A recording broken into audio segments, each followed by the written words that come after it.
Olá, meus irmãos. Bom dia, tudo bem? Graça e paz para todos nós. E vejam, eu estou aqui sentada conversando, lendo,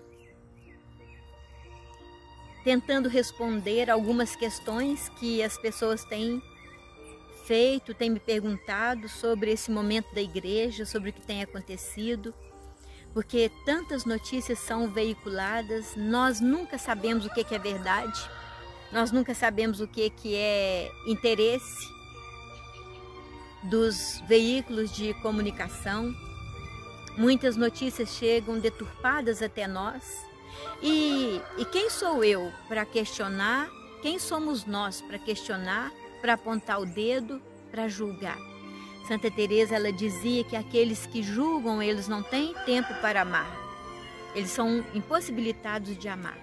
E uma coisa que eu sempre falo, eu nunca vi nenhuma imagem de Jesus apontando o dedo para ninguém. Eu nunca vi.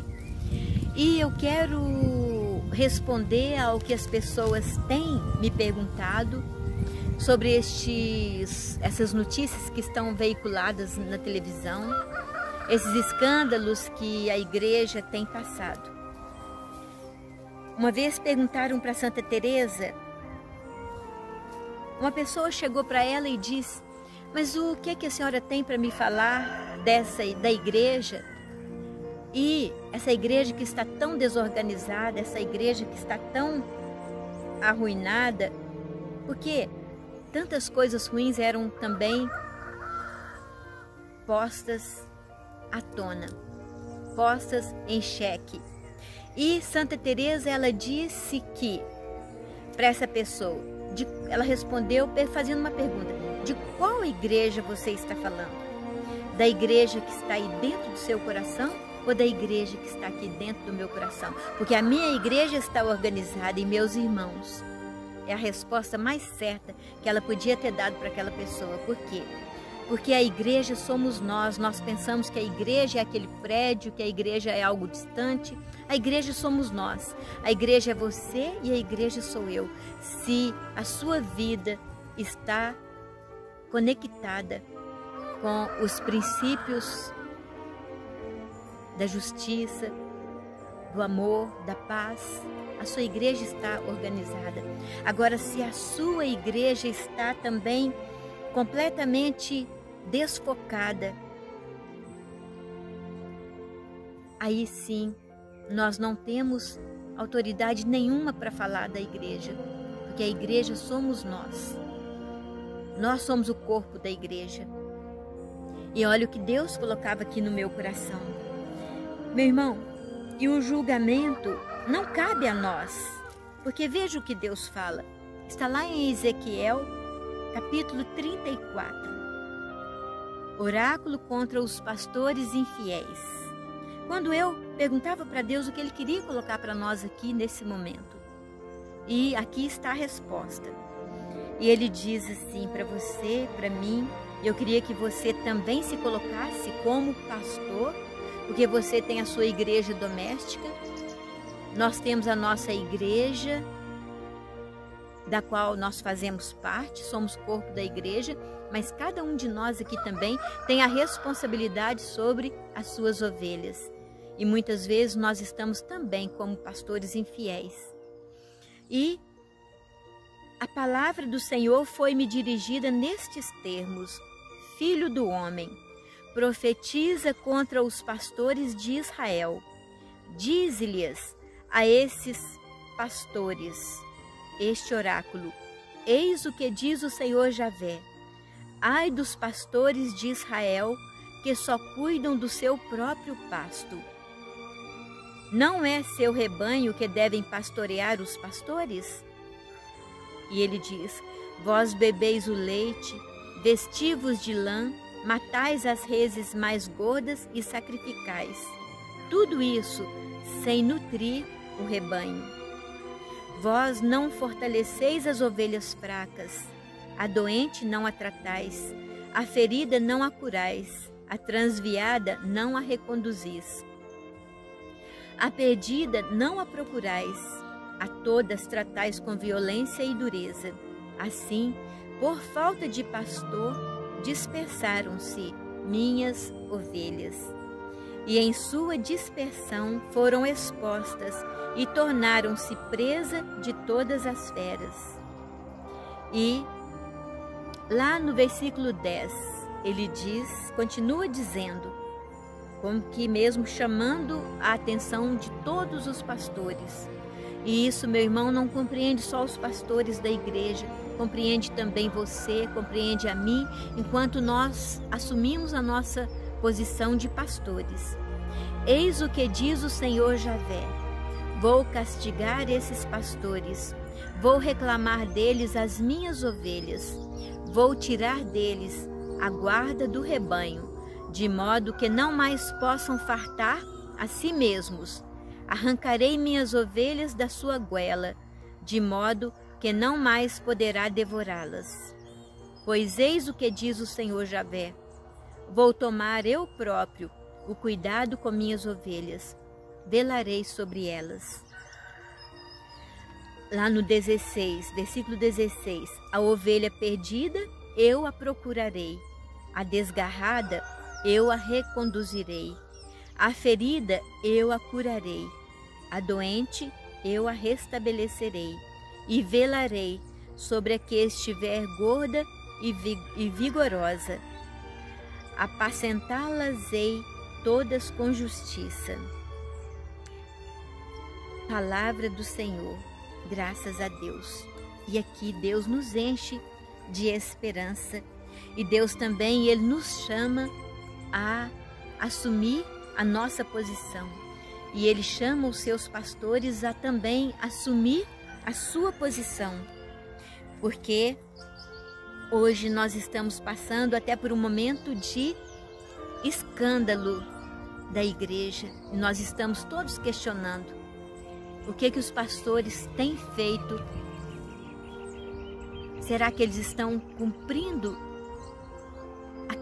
aquela determinação, aquele mandato que Deus deixou? É um questionamento. E nós também, assumindo a nossa posição de pastores, será que nós estamos assumindo aquilo que Deus colocou para nós? O pedido que Deus fez para nós? Ide, evangelizai, curai, levantai. É um questionamento. Que todos nós assim possamos nos sentir incomodados com o que Deus coloca para nós neste momento. E uma outra palavra que Deus colocava no meu coração é um paralelo que Deus fazia. O que está lá no Sermão da Montanha, em Mateus, no capítulo 5, versículo... Deixa eu ver aqui. Versículo 11. São Mateus, lá nas Bem-aventuranças, capítulo 5, versículo 11, ele diz que bem-aventurados sereis vós quando vos perseguirem, bem-aventurados sereis vós quando vos humilharem, bem-aventurados sereis vós quando vos caluniarem, bem-aventurados sereis vós quando, por causa do meu nome, levantarem tudo de mal contra vós. Ele diz: exultai e alegrai, pois grande será a vossa recompensa no reino dos céus, pois assim eles fizeram com os profetas que vieram antes de vós. Então, meus irmãos, não cabe a nós questionar, não cabe. Nós temos que orar pelos nossos pastores, continuar fazendo aquilo que nós estamos fazendo. Orar pelos nossos pastores, interceder pela santidade dos nossos pastores, porque hoje as ofertas são muitas, muitas, muitas. Interceder também pela nossa santidade, pela santidade da nossa família, aquela que Deus colocou para que a gente pudesse tomar conta, para que a gente pudesse pastorear. Como é difícil, meu irmão, a gente trilhar o caminho da santidade. Quantos convites nós recebemos, quantas distrações nós temos para tirar o nosso foco. E como Pedro, quando Pedro estava caminhando sobre as águas com Jesus, quando ele tirou o olhar de Jesus, ele afundou. E meus irmãos, quando nós pastores, quando os nossos pastores tiram o olhar da cruz de Jesus, quando eles tiram o olhar de Jesus, eles também correm o sério risco de afundar. Mas se naquele momento nós tivermos a coragem de Pedro, no momento da turbulência, no momento em que nós estamos sendo engolidos pelas águas, se nós tivermos a coragem de falar como Pedro, Senhor, salva-me, Senhor, salva-me, vai fazer toda a diferença na vida dos nossos pastores e na nossa vida como pastores. E eu queria fechar com essa palavra que Deus colocava aqui no meu coração, aquela instrução que Ele dava aos discípulos, que está lá em Lucas, no capítulo 12. Depois você confere com a sua palavra. E Ele diz, todo aquele que tiver, capítulo 12, versículo, vamos lá no versículo 1. E Ele diz para os pastores, guardai-vos do fermento dos fariseus, que é a hipocrisia. Porque não há nada oculto que não venha a descobrir-se, e nada há de escondido que não venha a ser conhecido. Pois o que dissestes às escuras será dito à luz, e o que falastes ao ouvido nos quartos será publicado de cima dos telhados. E lá no versículo 11 ele diz também, quando porém vos levarem às sinagogas perante os magistrados e as autoridades, não vos preocupeis com o que haveis de falar em vossa defesa, porque o Espírito Santo vos inspirará naquela hora o que deveis dizer. Portanto, meus irmãos, não somos nós que temos que questionar. Eu acho que nós temos que acalmar o nosso coração. E Deus disse que a igreja ia passar por turbulências, por acusações. E eu digo assim, se a nossa igreja, se estivesse tudo calmo dentro da nossa igreja, talvez ela não fosse a igreja de Cristo.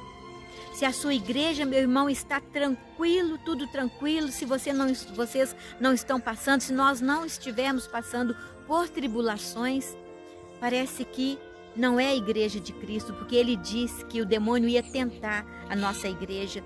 Ele ia investir contra a nossa igreja, contra as igrejas de Cristo, contra aqueles que pregam a palavra de Deus.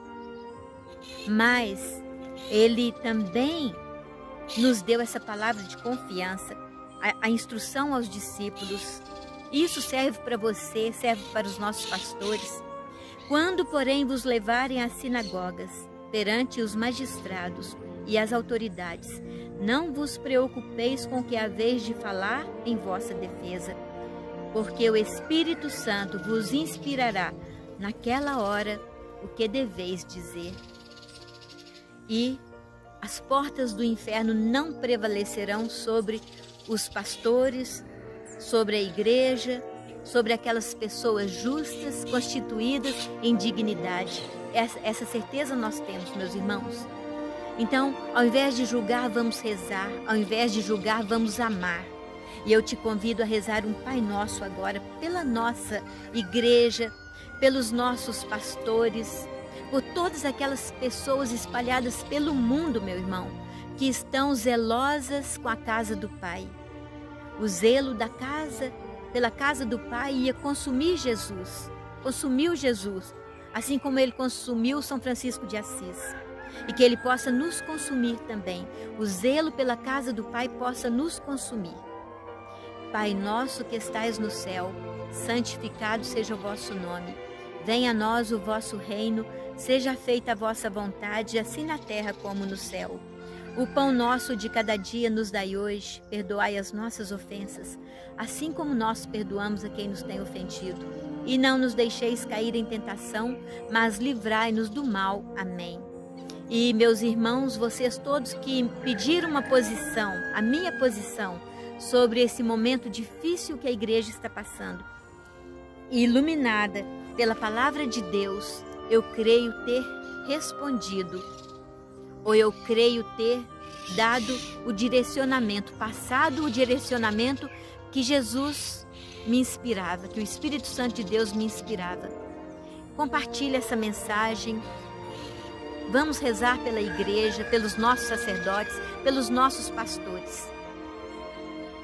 Compartilhe com as pessoas que você ama. Se inscreva neste canal, dê o seu like, coloque sugestões lá nos comentários. Muito obrigada. Graça e paz para todos nós. Amém.